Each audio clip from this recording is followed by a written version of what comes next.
The sun was setting over the city as walked to work. She wore her simple black uniform and comfortable shoes. Her hair was tied back in a neat bun. She looked like any other waitress going to her evening shift, but was not like other waitresses. She carried a secret that nobody knew. Worked at the Golden Palace Hotel. It was one of the most expensive hotels in the city. Rich people came here for parties and events. They wore expensive clothes and jewelry. They drove cars that cost more than most people's houses, served them food and drinks. She smiled politely and said yes, sir, and yes, ma'am, whenever they asked for something. She had been working at this hotel for 5 years now. 5 long years of carrying heavy trays. 5 years of standing on her feet for 10 hours at a time. 5 years of being invisible to the wealthy guests who never looked at her face. Was 34 years old. She lived alone in a small apartment near the bus station. The apartment had 1 bedroom, a tiny kitchen, and a bathroom with a leaking faucet. It was not much, but it was enough for her. She did not need much anymore. Every morning woke up at 6 o'clock. She made herself a simple breakfast of toast and tea. Then she would sit by her window and look outside. Sometimes she would close her eyes and remember a different life. A life that seemed like a dream now.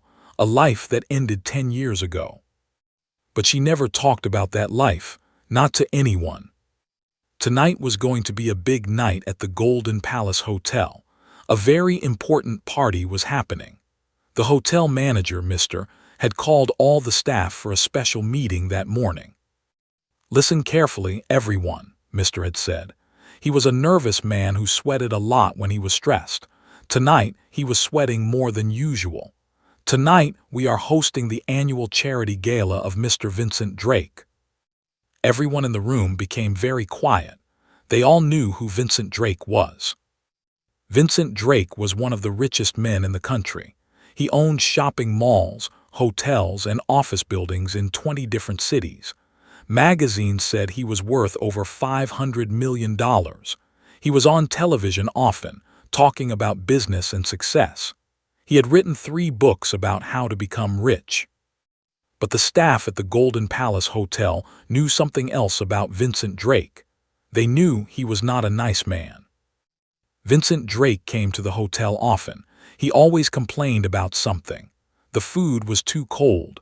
The wine was not good enough. The staff was too slow. Nothing was ever right for him. He yelled at waiters and made waitresses cry. He once threw a glass of water at a young server because there was too much ice in it. "I want everyone on their best behavior tonight," Mr. continued. "Mr. Drake is very particular. He notices everything. If anyone makes a mistake, there will be serious consequences. Do you understand?"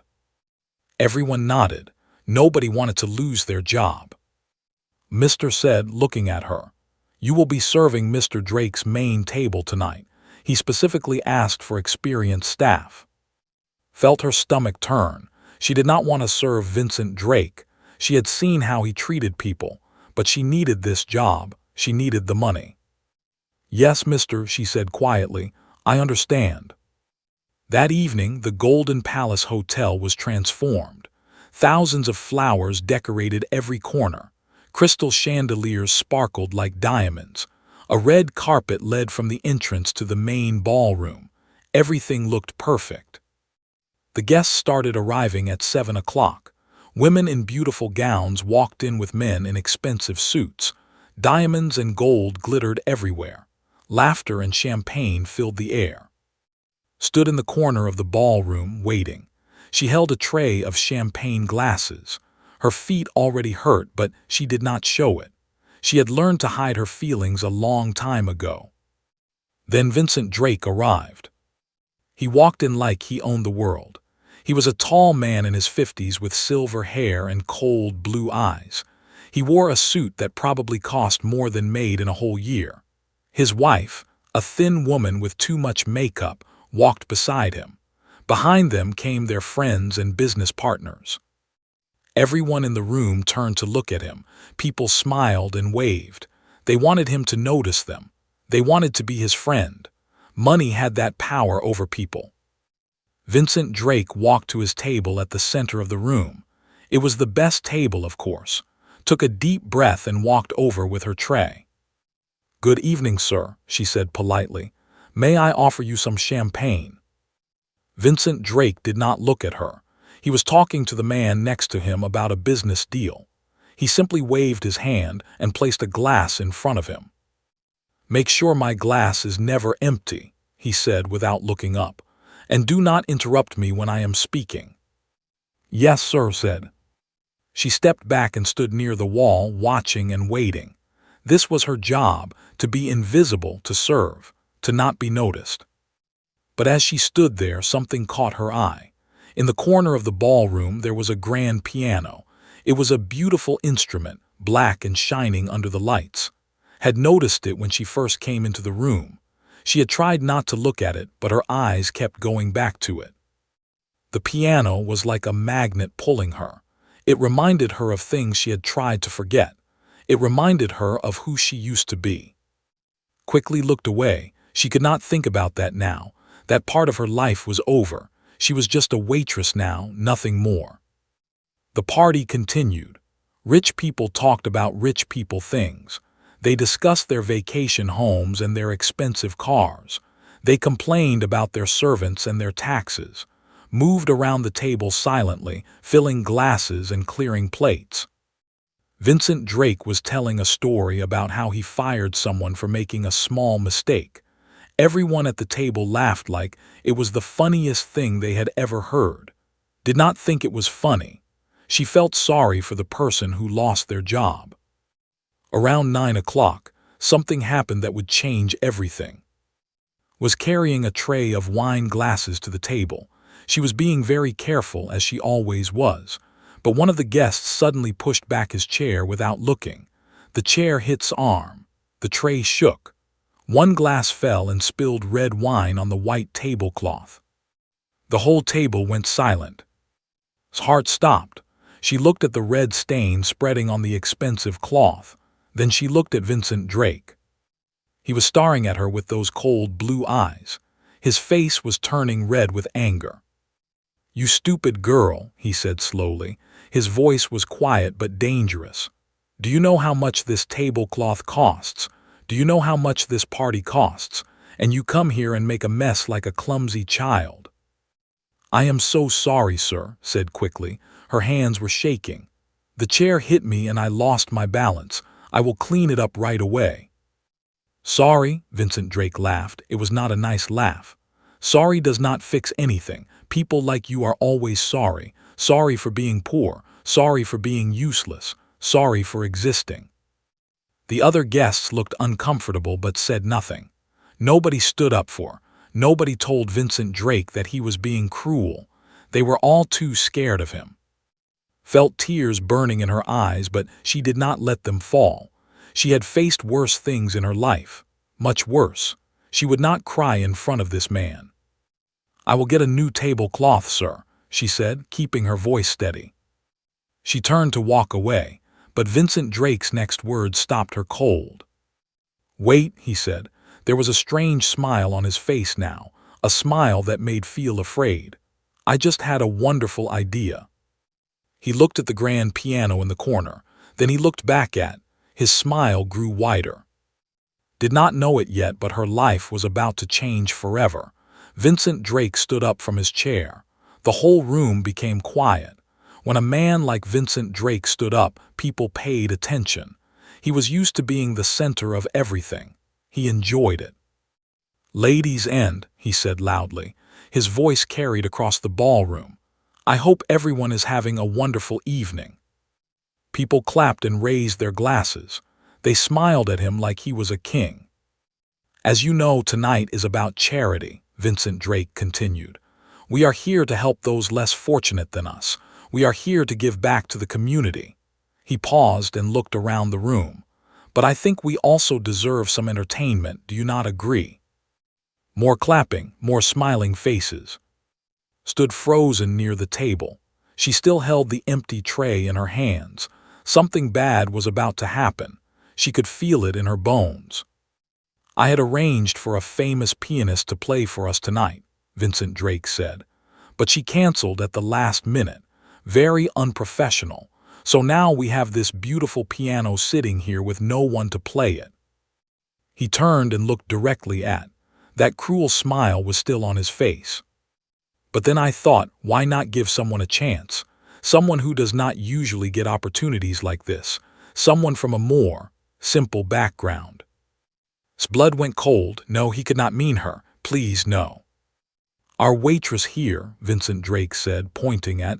She has been staring at that piano all night. I noticed it. She cannot take her eyes off it, so I think she should play for us. Laughter filled the room. People thought it was a joke. A waitress playing piano at a fancy party. That was funny to them. But knew it was not a joke. Vincent Drake was serious. He wanted to humiliate her in front of everyone. This was her punishment for spilling the wine. Mr. Drake, please, Mr. said, rushing over. His face was pale and sweating.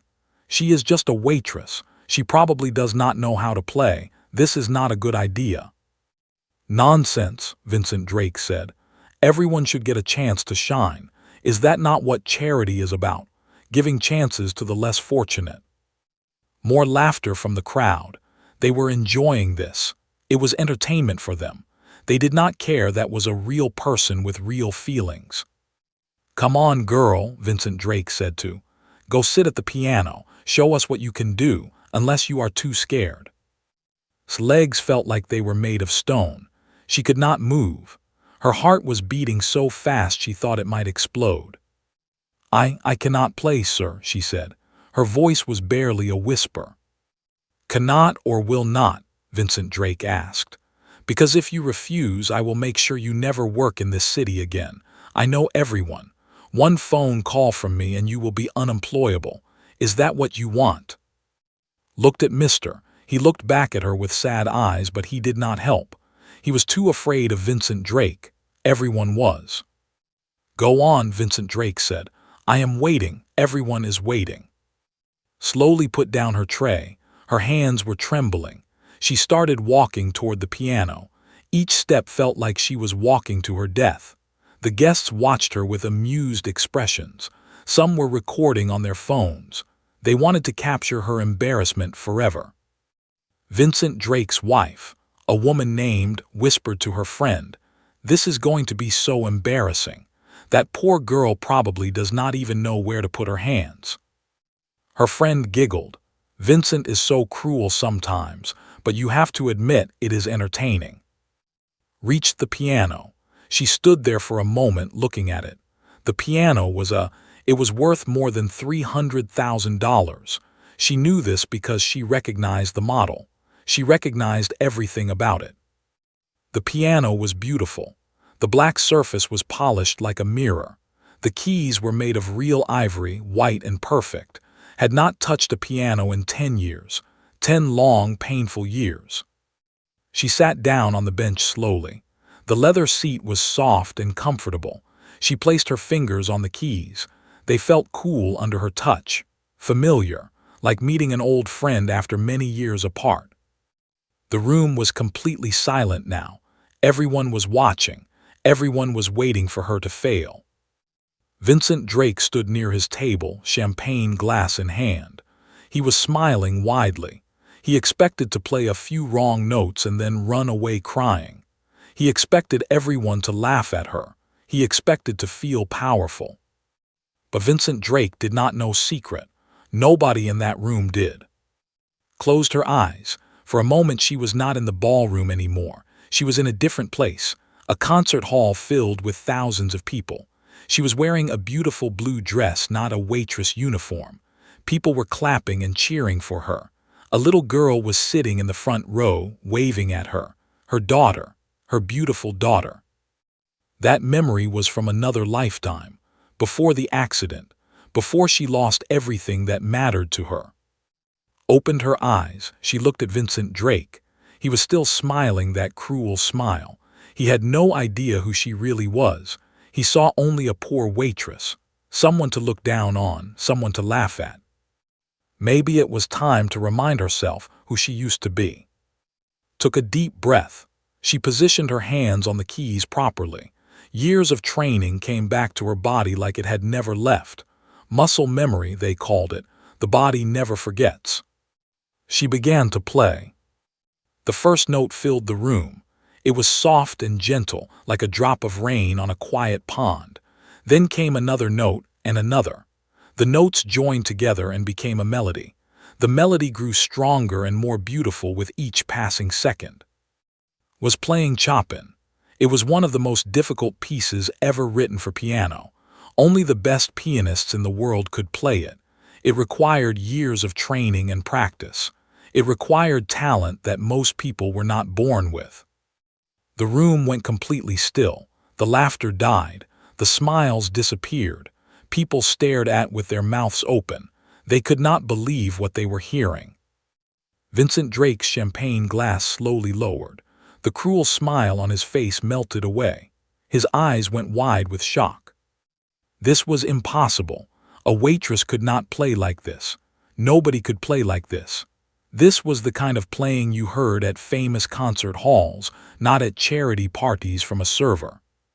But did not see their shocked faces. She did not hear their gasps. She was lost in the music now. She was somewhere else entirely.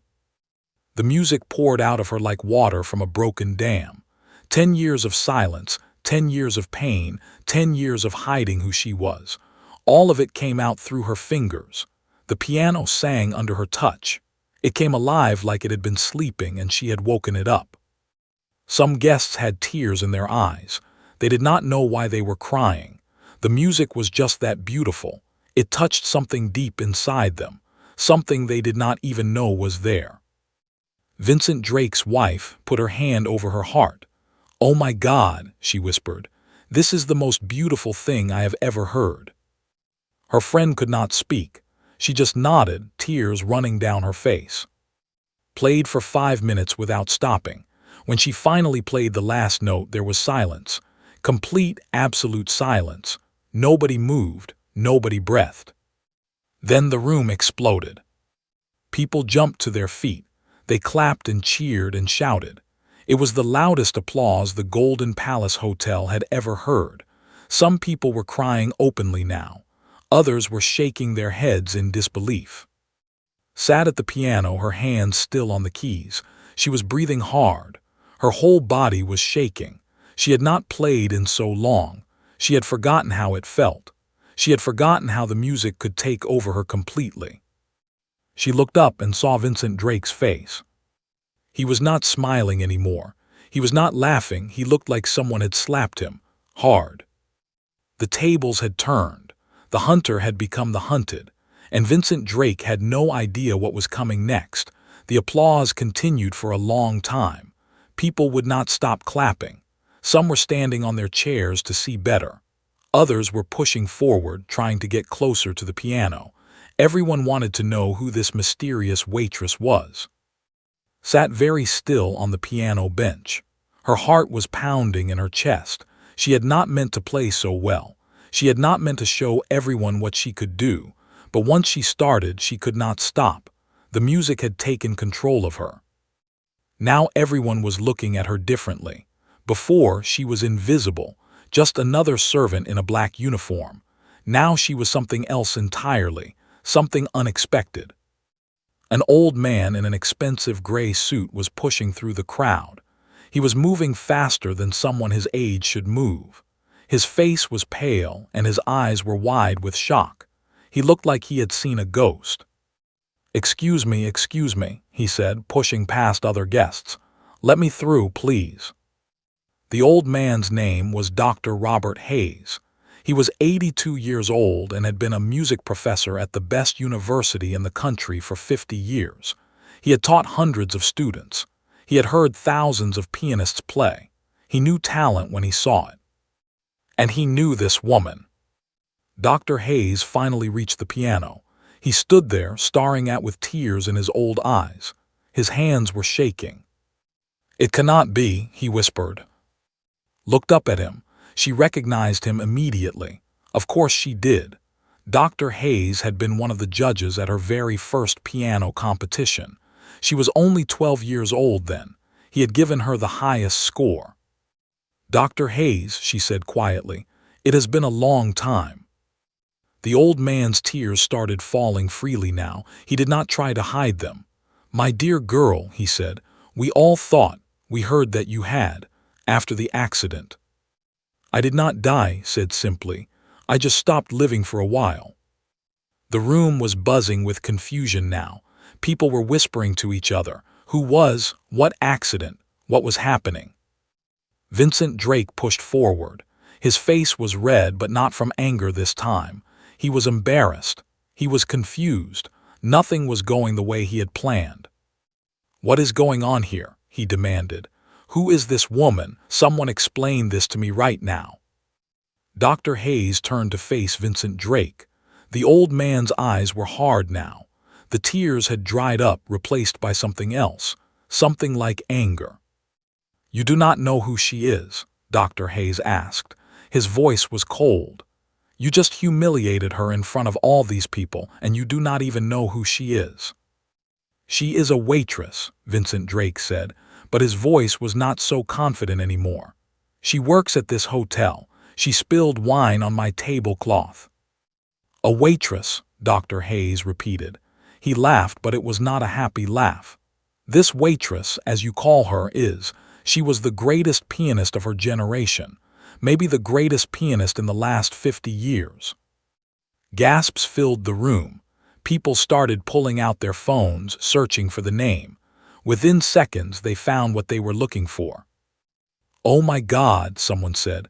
I remember now. She was on the cover of every magazine. She played at the White House. She played for the Queen of England.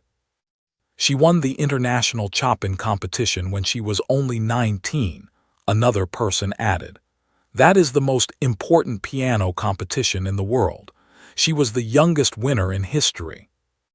I saw her perform at Carnegie Hall, an older woman said, her voice shaking. It was the most beautiful concert I have ever attended. People were crying. Grown men were crying. It was incredible. More and more information spread through the room. People read articles on their phones and shared them with others. The story of unfolded like a flower opening its petals. Had been a child prodigy. She started playing piano when she was 3 years old. By the time she was 5, she was better than most adult pianists. By the time she was 10, she was performing at major concert halls around the world. By the time she was 20, she was considered a living legend. The greatest composers wrote music just for her. The biggest orchestras begged her to perform with them. Her concerts sold out in minutes. Her albums sold millions of copies. She was rich and famous and loved by everyone who heard her play. Then 12 years ago, everything changed. Dr. Hayes turned back to. His voice was gentle now. My dear, you do not have to explain anything if you do not want to, but these people should know what happened to you. They should know why you disappeared. Was quiet for a long moment. The room was completely silent. Everyone was waiting. Finally, she spoke. 12 years ago, I was on top of the world, she began. Her voice was soft but clear. I had everything, fame, money, success, but none of that mattered to me. The only things that mattered were my husband, David, and my daughter. She was 8 years old. Paused. The memory was painful, even after all these years. We were driving home from one of my concerts, she continued. Had fallen asleep in the back seat. David was driving. It was raining hard that night. We did not see the other car coming. The driver was drunk. He ran a red light and hit us. People in the room covered their mouths. Some started crying. David died instantly, said. Her voice did not shake. She had told this story before in her own mind thousands of times. Was in the hospital for 3 days. She never woke up.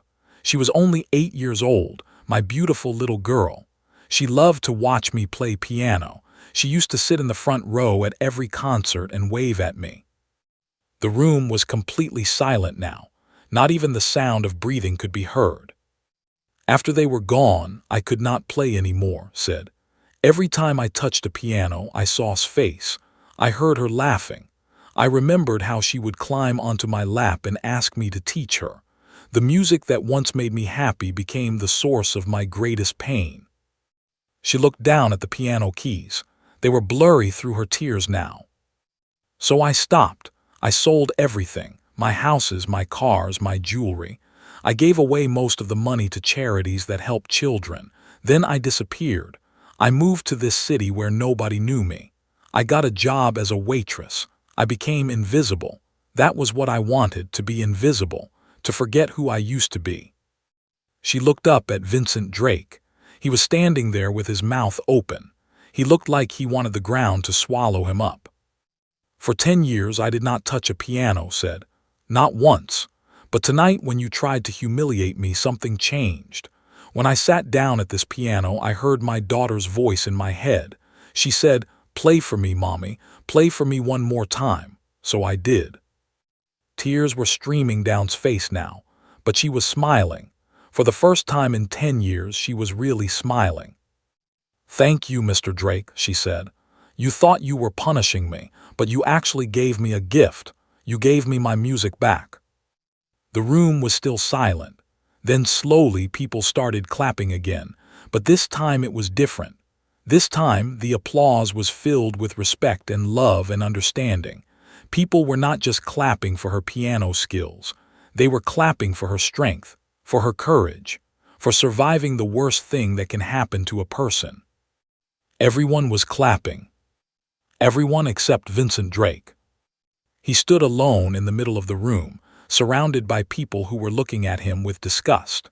For the first time in his life, Vincent Drake had no idea what to do. For the first time, money could not save him. And the night was far from over. The applause slowly died down. People wiped their tears and tried to compose themselves. But the atmosphere in the room had completely changed. The party that was supposed to celebrate Vincent Drake had become something else entirely. Now everyone was looking at Vincent Drake differently. Before, they looked at him with admiration and respect. Now, they looked at him with something close to disgust. He had tried to destroy a grieving mother for his own entertainment. He had tried to humiliate a woman who had already lost everything. Vincent Drake felt the change in the room. He could see it in people's eyes. He could hear it in their whispers. For the first time in many years, he felt small. He felt like the monster he truly was. His wife walked over to him. Her face was hard and cold. She had been crying during story and her makeup was ruined, but she did not seem to care about that. "Vincent," she said, her voice was like ice, "what have you done?" "I did not know," Vincent said quickly. "How was I supposed to know who she was? She is a waitress. She was serving our table." "That does not matter," said. "You wanted to humiliate her. You wanted to make her cry in front of everyone. You wanted to feel powerful by making someone weaker feel small. What kind of man does that?" Vincent had no answer. He opened his mouth, but no words came out. Other guests were starting to approach them now. They were not coming to congratulate Vincent or shake his hand. They were coming with angry faces and hard questions. A woman named Elizabeth, who was married to a senator, spoke first. "Vincent, I have known you for 20 years. I have always ignored the rumors about how you treat people. I always thought they were exaggerated. But tonight I saw it with my own eyes. You are cruel, truly cruel." "Elizabeth, please," Vincent started. "No," Elizabeth said, holding up her hand. "Do not try to explain. There is no explanation for what you did. That poor woman lost her husband and child. She has been suffering in silence for 10 years, and you wanted to laugh at her for your own entertainment." More people gathered around. They all had similar things to say. "I am pulling out of our business deal," said Mr. Harrison, a wealthy investor. "I do not do business with men who have no heart." "Do not expect an invitation to my charity events anymore," said Mrs., who ran the largest charity foundation in the city. "We do not need people like you representing us." "I will be writing about tonight in my column," said a man who worked for a famous newspaper. "People should know what kind of person you really are." Vincent Drake watched his world crumble around him. In just a few minutes, He had lost business partners, friends, and his reputation. The empire he had built over 30 years was falling apart because of one stupid decision. "This is not fair," he said. His voice was shaking now. "I made a mistake. Everyone makes mistakes. Can we not just forget about this?" "Forget," Dr. Hayes said. He had been standing nearby, watching everything. "You wanted to destroy someone for spilling a little wine. You threatened to take away her job. You used your power to hurt someone who had no way to defend herself. And you call that a mistake?" Vincent looked around desperately, searching for someone who would support him. But everyone turned away from his gaze. Even the people who had laughed at his jokes earlier. Even the people who had kissed up to him all night. They were all gone now. Then he looked at his wife. Was staring at him with a look he had never seen before. It was not anger. It was something worse. It was disappointment. It was the realization that she had been married to a monster for 25 years. Vincent said, reaching for her hand, "You understand, right? You know I did not mean any harm. I was just having a little fun." Pulled her hand away. "Fun," she repeated. "Is that what you call it? Vincent, I have watched you treat people badly for years. Waiters, drivers, assistants, everyone you thought was beneath you. I told myself it was just stress. I told myself you did not really mean it, but I was lying to myself. Please, let us go home and talk about this." "No," said. She was calm now, too calm. "I am not going home with you. I am going to a hotel tonight, and tomorrow I am calling my lawyer." Vincent's face went pale. "What are you saying?" "I am saying that I want a divorce," said. "I should have done this years ago, but better late than never." She turned and walked away without looking back. Vincent stood there, watching his wife of 25 years leave him in front of everyone. The humiliation was complete. While all of this was happening, was still sitting at the piano. People came up to her one by one. They told her how sorry they were for her loss. They told her how beautiful her music was. They asked her to please play again someday. Smiled at each person and thanked them quietly. She was not used to this attention anymore. For 10 years she had been invisible. Now, suddenly, everyone wanted to talk to her. Mr. the hotel manager approached her with tears in his eyes. "I am so sorry. If I had known who you were." "You would have treated me better," asked gently. "Mister, you do not need to know someone's past to treat them with kindness. That is the lesson here." Mr. looked ashamed. "You are right. I should have stopped Mr. Drake from doing this. I was a coward." "We are all cowards sometimes," said. "The important thing is to be brave when it really matters." Dr. Hayes came over and sat down next to on the piano bench. His old bones creaked as he settled himself. "What will you do now, my dear?" he asked. Thought about the question. It was a good question. For 10 years she had known exactly what to do. Wake up, go to work, come home, sleep, repeat. Her life had been simple and empty, but now everything was different. "I do not know," she admitted. "Tonight when I played, I felt something I have not felt in a long time. I felt alive. I felt like myself again." "The music never left you," Dr. Hayes said. "It was waiting for you to come back." Looked at the piano keys. Her fingers touched them lightly. "When I stopped playing, I thought I was protecting myself from the pain. Every song reminded me of. Every note made me think of David. But tonight I realized something." "What is that?" "The music is not just about pain," said. "It is about love. When I play, I am not just remembering the sadness of losing them. I am remembering the joy of having them. Love to hear me play. Every time I touch these keys, I am playing for her. I am keeping her memory alive." Dr. Hayes smiled. It was a sad smile, but also a happy one. "Would be proud of you. David would be proud of you.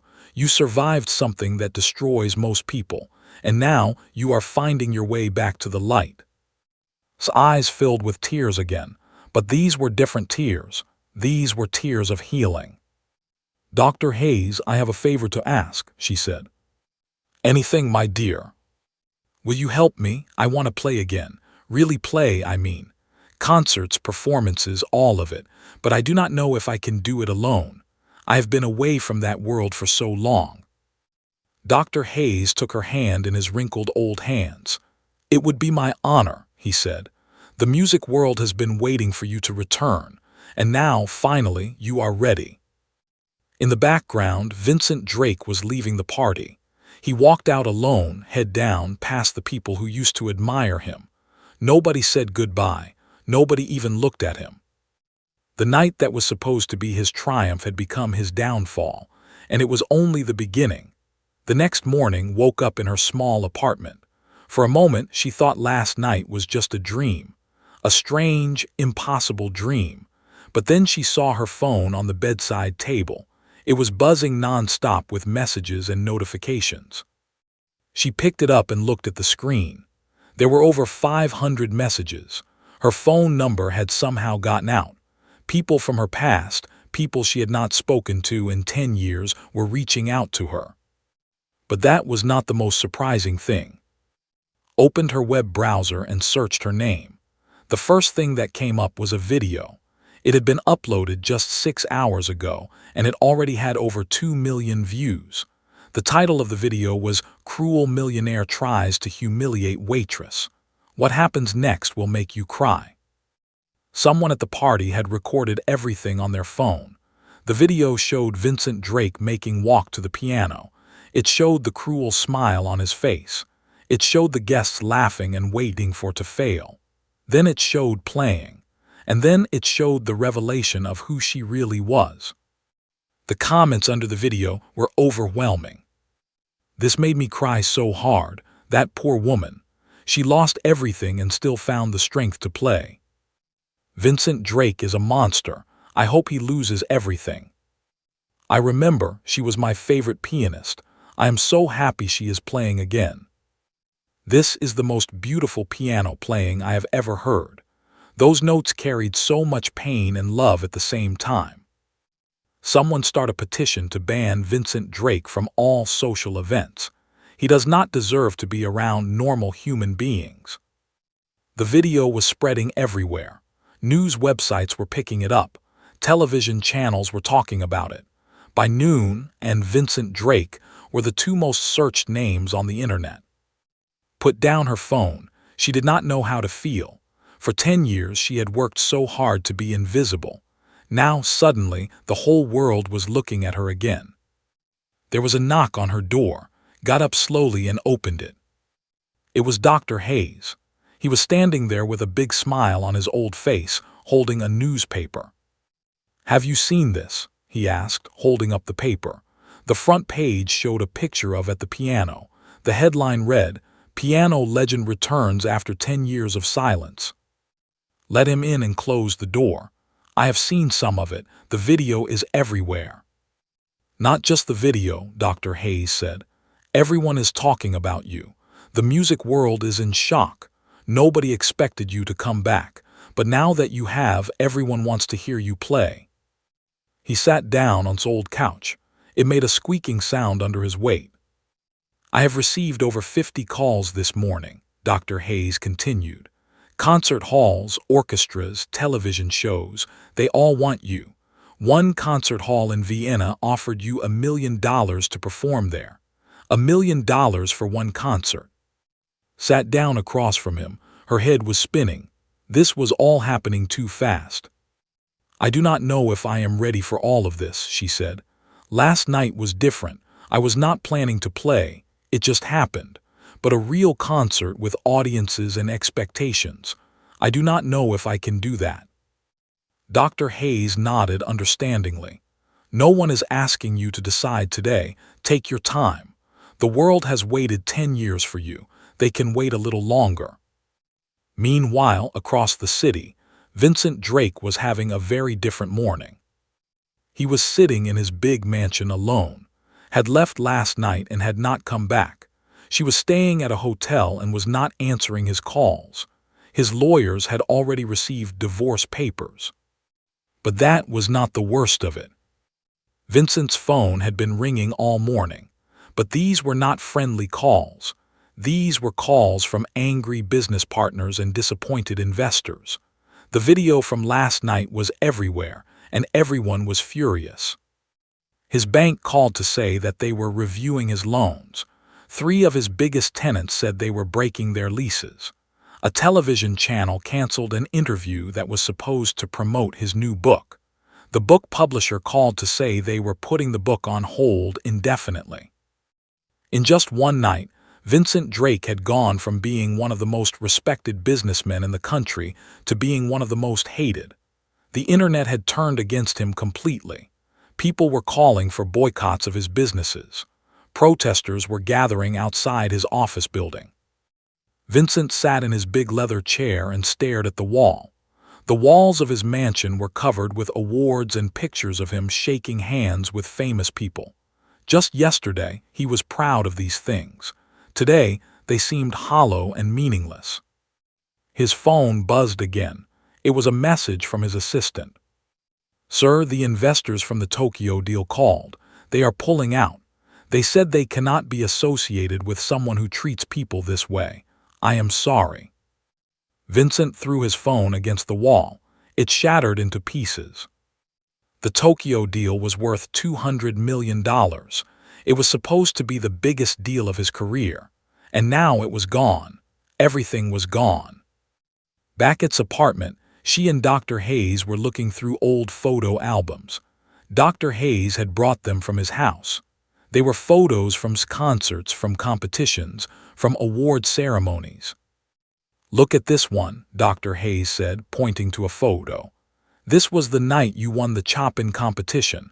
You were so young, so happy." Looked at the photo. She was standing on stage, holding a golden trophy. Her face was glowing with joy. Next to her was her husband, David, looking at her with so much love in his eyes. "I remember that night," said quietly. "David proposed to me after the ceremony. He got down on one knee right there on the stage in front of everyone." "I remember," Dr. Hayes said. "Everyone cheered. It was such a beautiful moment." Turn the page. There were more photos. Her wedding day. The day was born's first steps, his first piano lesson. "She wanted to be just like you," Dr. Hayes said. "Used to tell everyone that she was going to be the second best pianist in the world because the best one was her mother." Smiled through her tears. "She did say that, did she not? All the time, she was so proud of you." Closed the album. She sat quietly for a moment thinking. "Dr. Hayes," she said finally, "do you remember the Children's Music Foundation, the one that gives music lessons to kids who cannot afford them? Of course, you helped start that foundation." "I want to do a concert," said, "but not for money, not for fame. I want all the money to go to that foundation. I want to help children who love music and deserve a chance to learn." Dr. Hayes smiled. It was the biggest smile she had seen on his face. "That is perfect," he said. "Absolutely perfect, would love that." Nodded. She felt something warm spreading in her chest. It was hope, real hope, for the first time in 10 years. "And I want to do it soon," she added. "Before I lose my courage, can you help me arrange it?" "I will make some calls right now," Dr. Hayes said, standing up. "By tomorrow, we will have everything set up. The world is going to see perform again, and this time it will be on your terms." Walked Dr. Hayes to the door. Before he left, he turned and gave her a long hug. "Welcome back, my dear," he whispered. "Welcome back." 3 weeks had passed since that night at the Golden Palace Hotel. The world had not stopped talking about. Her story was everywhere. Newspapers, magazines, television shows, and websites all wanted to tell her story. The video from the party had now been watched over 100 million times. But did not care about any of that. She was focused on one thing only, the concert. Dr. Hayes had worked quickly. Within days, he had arranged for her to perform at the Grand City Concert Hall. It was one of the most famous concert halls in the world. The greatest musicians in history had played there. Chopin, and now. The concert was called A Song For. All the money from ticket sales would go to the Children's Music Foundation. The foundation would use it to give free music lessons to children from poor families. Children who had dreams of becoming musicians but could not afford lessons. Tickets sold out in 7 minutes. 7 minutes. That was a new record for the concert hall. People were willing to pay thousands of dollars just to be there.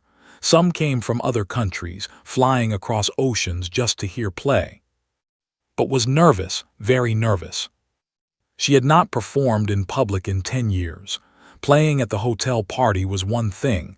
It was unexpected, unplanned, but this was different. This was a real concert. People had bought tickets. They had expectations. What if she could not play well enough? What if she froze on stage? What if she failed? The night before the concert, could not sleep. She sat in her apartment, staring at the photo on her bedside table. Her daughter was smiling in the photo, her front 2 teeth missing because they had fallen out that week. "I am scared, baby," whispered to the photo. "What if I cannot do this? What if I let everyone down?" But smile in the photo did not change. It was still bright, still hopeful, still full of love. Thought about what would say if she were here. She would probably roll her eyes and say, "Mommy, stop being silly. You are the best piano player in the whole world. Everyone knows that." That was the thing about. She had more confidence in than had in herself. The day of the concert arrived. Got ready slowly, carefully. She put on a blue dress. Blue was favorite color. She wore simple jewelry, nothing flashy. She wanted the focus to be on the music, not on her appearance. Dr. Hayes came to pick her up in a car. He looked at her with kind old eyes. "How are you feeling?" he asked. "Terrified," admitted. "Good, that means you care. The day you stop being nervous is the day you should stop performing." The Grand City Concert Hall was beautiful. It was old and elegant, with tall columns and crystal chandeliers. Red velvet seats filled the enormous room. 3,000 people could fit inside. Tonight, every single seat was taken. Stood backstage, peeking through the curtain. She could see the audience. They were dressed in their finest clothes. They were whispering to each other, checking their programs, waiting for the show to begin. In the front row, she saw familiar faces. Dr. Hayes was there, of course. Next to him was Mr. from the hotel. He had come to support her. Next to him were some of the people from the party that night. The ones who had stood up to Vincent Drake. The ones who had defended her. And there was another face. A face did not expect to see. Drake was sitting in the 3rd row. Vincent Drake's ex-wife. Well, soon-to-be ex-wife. The divorce was still being processed. Had sent a letter last week. In the letter, she apologized for her husband's behavior. She said she was ashamed to have been married to such a cruel man. She said she wanted to support however she could. Had written back, thanking her and inviting her to the concert. She believed that people should not be judged by the actions of others, was not responsible for what Vincent did. Speaking of Vincent Drake, his life had completely fallen apart. In the 3 weeks since the party, he had lost almost everything. His business partners had abandoned him. His investors had pulled out. His wife was leaving him. His children, 2 adult sons who lived in different cities, had publicly criticized him on social media. They said they were ashamed to be his sons. The boycotts had worked. His shopping malls were empty. His office buildings had "for lease" signs on them. His net worth had dropped from $500 million to less than $100 million, and it was still falling. Last week, Vincent Drake had tried to give a public apology. He went on television and said he was sorry. He said he did not know story. He said he would never do anything like that again. But nobody believed him. The apology felt fake. It felt like he was only sorry because he got caught. The internet mocked him. People made funny videos of him trying to look sad. His apology made things worse, not better. Now, Vincent Drake spent most of his time alone in his mansion. The big house that used to be full of parties and laughter was empty and quiet. All his so-called friends had disappeared. They were never really friends. They were just people who wanted to be close to his money and power. Now that both were gone, they had no use for him. Back at the concert hall, the lights dimmed. The audience went quiet. It was time. Took a deep breath. She thought of David. She thought of all the years of pain and silence. And she thought of the gift that Vincent Drake had accidentally given her, the gift of finding herself again. She walked onto the stage. The applause was deafening. 3,000 people rose to their feet. They clapped and cheered and cried. They were not just clapping for a pianist. They were clapping for a survivor, a woman who had lost everything and found the courage to come back. Smiled and bowed, she walked to the piano and sat down. The famous grand piano gleamed under the lights. She placed her fingers on the keys. The room became absolutely silent. 3,000 people holding their breath. Closed her eyes, she saw his face. Her daughter was smiling at her, waving just like she used to at all of concerts. "This is for you, baby," whispered. And she began to play. The music filled the concert hall like water filling an empty vessel. It was beautiful and sad and hopeful all at the same time. The notes danced through the air, touching every heart in the room. Played for 2 hours straight. She played Chopin and End. She played songs that loved. She played songs that David used to hum while making breakfast. She played the songs she wrote for their wedding day. And finally, she played a new piece, a piece she had written in the last 3 weeks. It was called Song. It was the most beautiful thing she had ever composed. When the last note faded away, there was silence, complete silence. Then slowly, the audience began to cry. All 3,000 of them. Grown men wiped their eyes. Elderly women sobbed openly.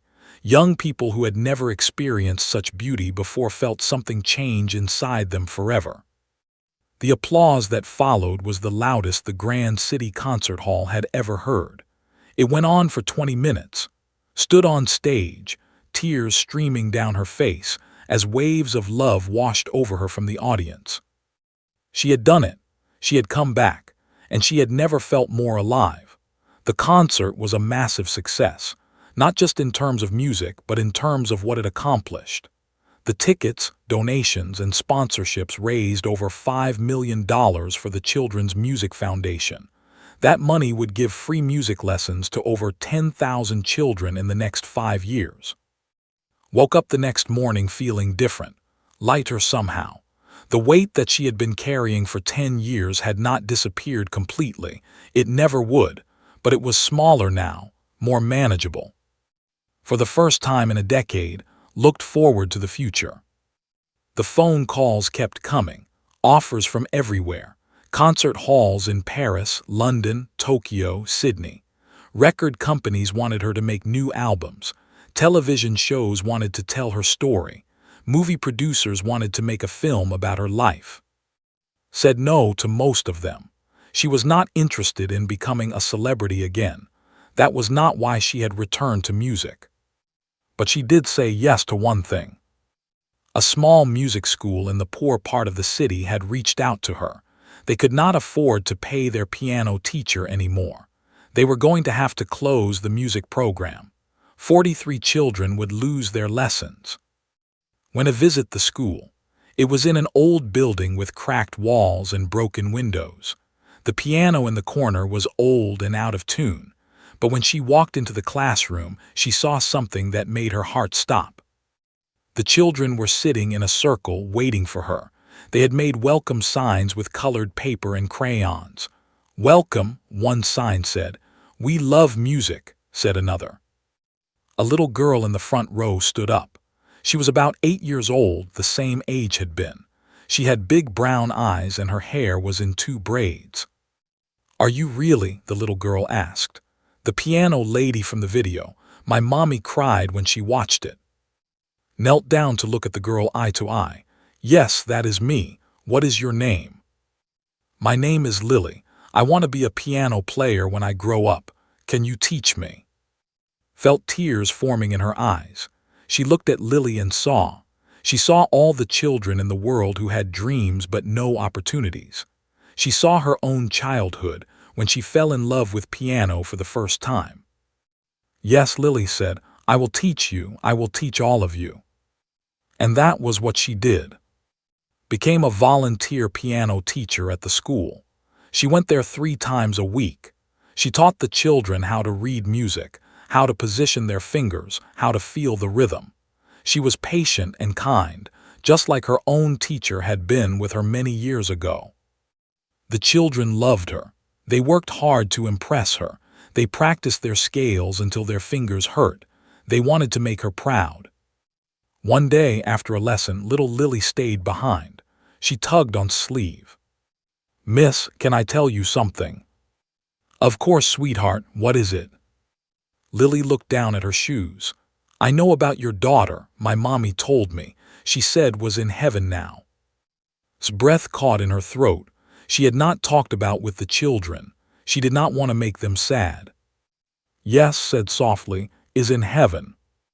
I think she sent you to us, Lily said, because she knew we needed a teacher, and she knew you needed us too. Could not speak. The words were too perfect, too true. She pulled Lily into a hug and held her tight. I think you might be right, Lily whispered. I think you might be right. While was finding her new purpose, Vincent Drake was losing everything. His empire was crumbling faster than anyone expected. The boycotts, the lost business deals, the legal problems. It was too much. His company filed for bankruptcy 3 months after the party. The mansions were sold. The expensive cars were repossessed. The private jet was gone. Vincent Drake went from being worth $500 million to being worth nothing. Less than nothing, actually. He was in debt. His ex-wife got half of what was left in the divorce. His lawyers got most of the rest. In the end, Vincent Drake was left with nothing but a small apartment in a not-so-nice neighborhood. The same kind of apartment that had been living in when he tried to humiliate her. The irony was not lost on anyone. But the worst part for Vincent was not the money. Money could be made again. The worst part was the loneliness. Nobody wanted to be around him. His old friends avoided him. His business associates refused his calls. Even his own sons did not want to speak to him. He had spent his whole life treating people badly, and now he was paying the price. One evening, Vincent was walking through the city. He did not have anywhere to go. He just needed to get out of his small, empty apartment. The walls were closing in on him.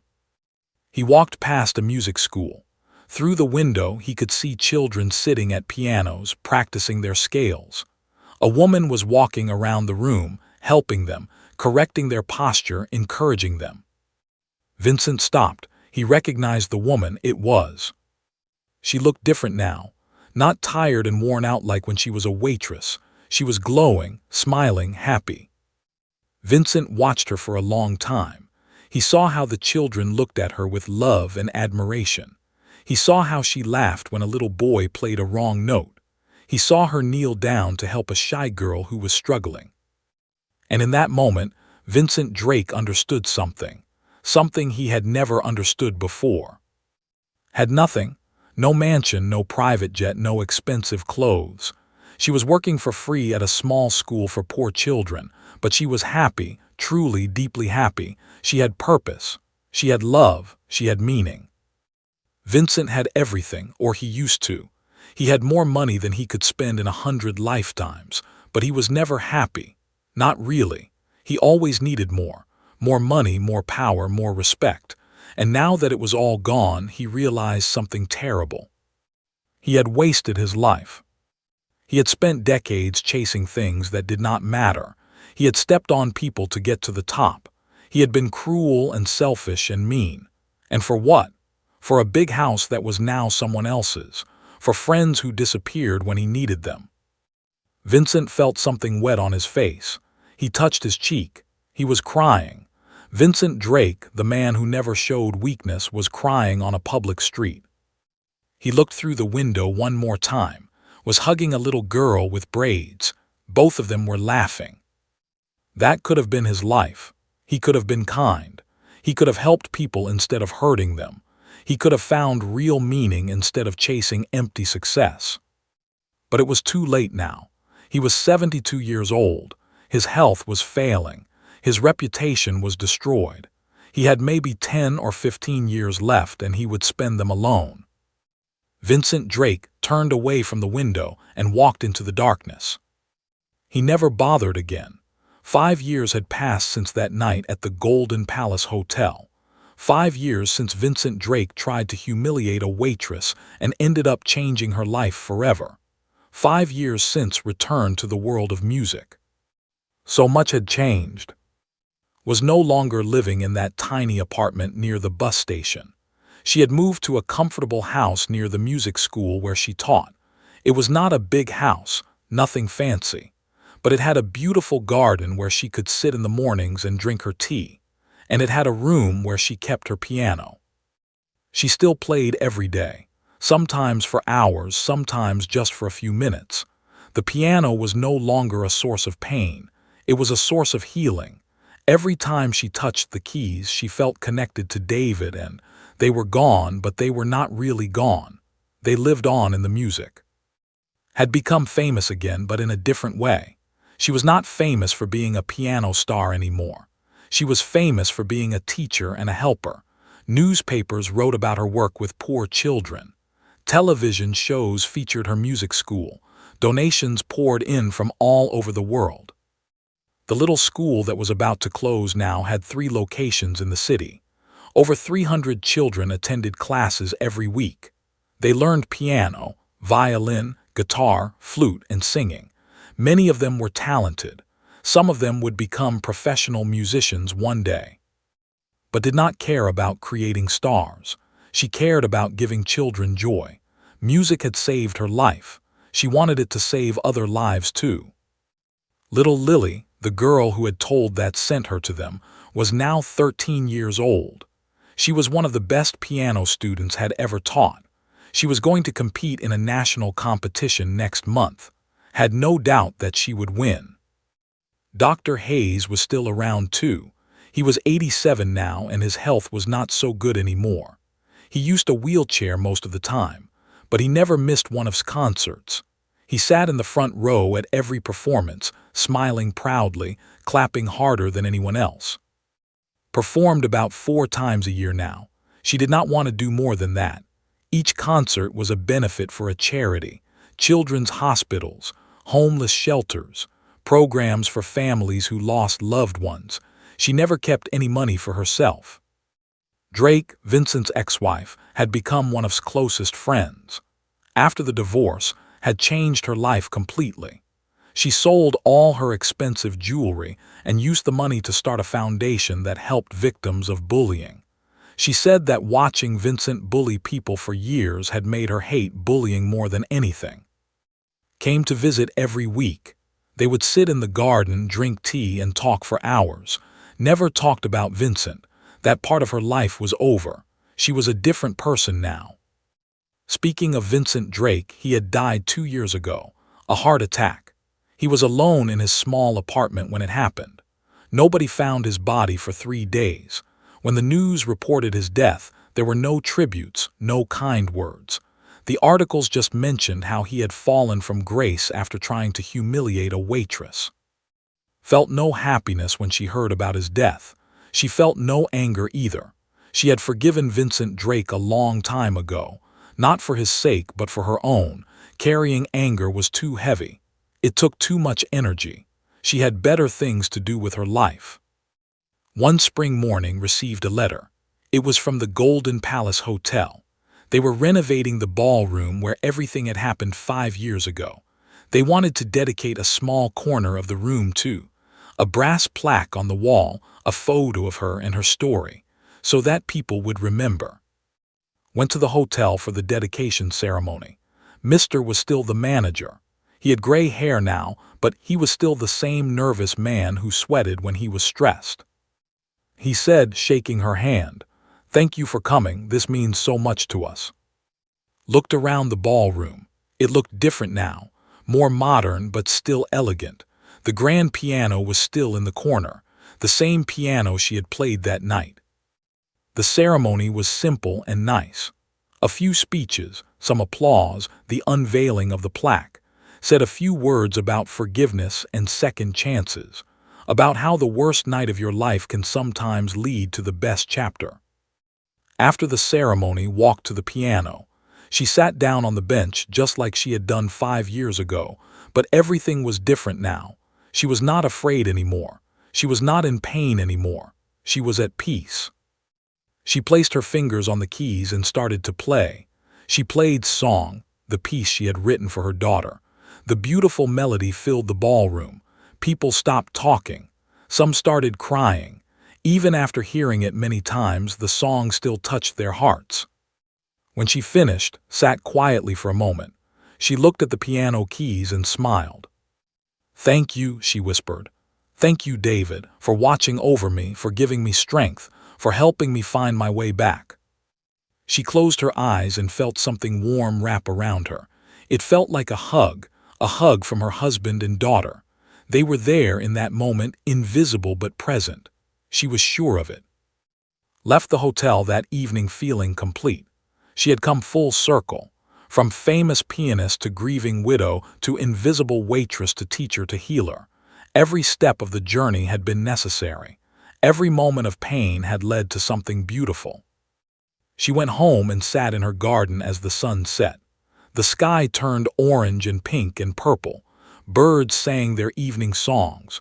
Somewhere in the distance, she could hear a child practicing piano, maybe one of her students. Thought about the night that changed everything. She thought about Vincent Drake and his cruel smile. She thought about walking to that piano, sure that she would fail.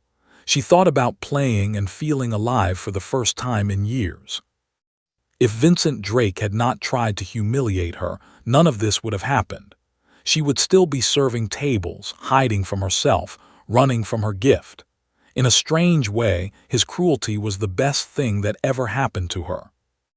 Life was funny like that. Sometimes the people who try to destroy you end up saving you instead. Smiled and looked up at the stars that were beginning to appear in the darkening sky. "I am okay," she said out loud to David, to the universe. "I am finally okay." And she was, for the first time in 15 years, was truly, completely, absolutely okay. She had lost everything. Then she found everything again. And what she found was even more precious than what she had lost. She found purpose. She found healing. She found the courage to live again. The waitress who was supposed to be humiliated had become a legend, not because of her fame or her talent, but because of her heart, because she chose kindness over bitterness, because she chose love over hate, because she chose to help others instead of hiding from her pain. That was her true gift. Not her fingers that could play any piece of music, but her spirit that could never be broken. And somewhere up in heaven, a little girl with missing front teeth was smiling down at her mother, clapping her tiny hands. "I knew you could do it, Mommy. I always knew." The end.